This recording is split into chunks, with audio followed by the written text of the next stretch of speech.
ভারতের অযোধ্যায় চলছে বহুল আলোচিত রাম মন্দিরের উদ্বোধন অনুষ্ঠান। পূজার মূল আয়োজনে অংশ নিয়েছেন প্রধানমন্ত্রী নরেন্দ্র মোদী। তার সাথেই রয়েছেন কট্টর হিন্দুত্ববাদী দল আরএসএস এর প্রধান মোহন ভগবত।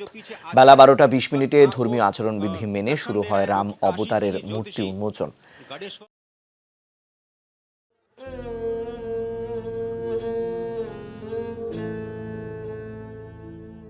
ভারতের উত্তরপ্রদেশের অযোধ্যায় 16 শতকের বাবরি মসজিদ নিয়ে কয়েক দশক ধরে তিক্ত বিরোধ ছিল হিন্দু ও মুসলমানদের মধ্যে। মসজিদ নির্মাণ নিয়ে দুই সম্প্রদায়ের দাবি ও অভিযোগের মধ্যে আছে বিস্তর ফারাক। এর ইতিহাস বর্ণনাতেও আছে বহু অমিল। রামায়ণ খ্যাত অযোধ্যা শহর ভারতের উত্তরপ্রদেশ রাজ্যের ফয়জাবাদ জেলায় অবস্থিত।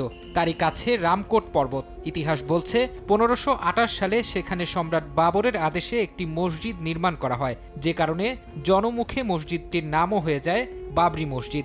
সনাতন ধর্মাবলম্বীদের অভিযোগ, দেবতা রাম যেখানে জন্মগ্রহণ করেছিলেন সেখানেই এই মসজিদ তৈরি করেন সম্রাট বাবর।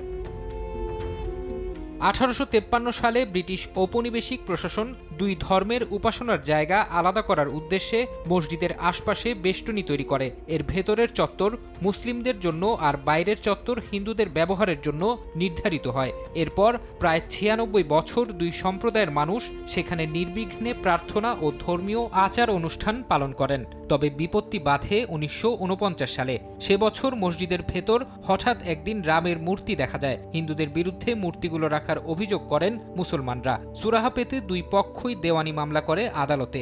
এরই ধারাবাহিকতায় সরকার ওই চত্বরকে বিতর্কিত জায়গা বলে ঘোষণা দেয় এবং দরজা বন্ধ করে দেয়।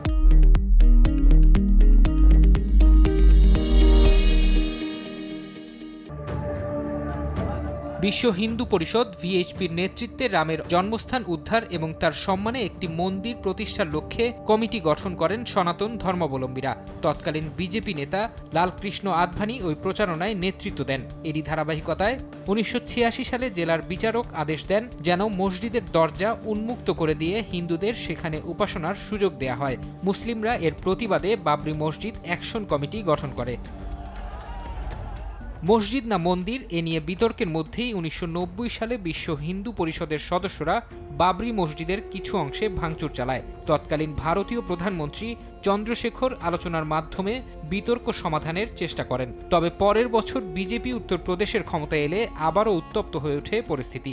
1992 সালের 6 ডিসেম্বর ভিএইচপি, বিজেপি এবং শিবসেনা পার্টির সমর্থকরা মসজিদটি পুরোপুরি গুড়িয়ে দেয়। এতে ভারত জুড়ে শুরু হয় দাঙ্গা।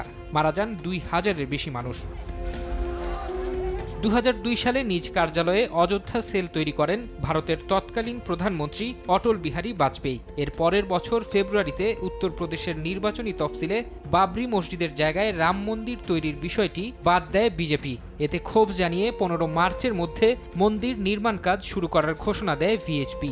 শত শত স্বেচ্ছাসেবক বিতর্কিত স্থানে জড়ো হন। অযোধ্যা থেকে ফিরতে থাকা হিন্দু অ্যাক্টিভিস্টদের বহনকারী একটি ট্রেনে হামলার ঘটনায় অন্তত 58 জন মারা যায়। ওই হামলার জেরে গুজরাটে হওয়া দাঙ্গায় প্রায় 2000 মানুষ প্রাণ হারান।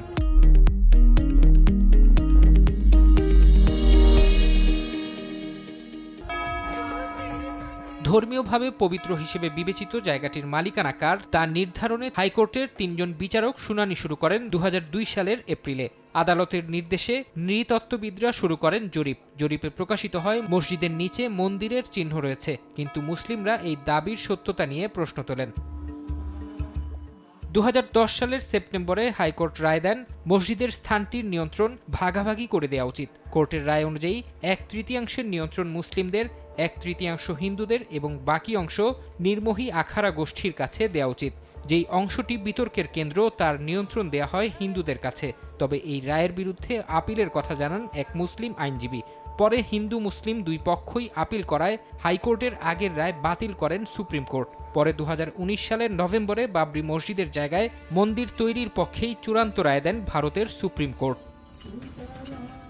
ফরহাদ চৌধুরী, সময় সংবাদ।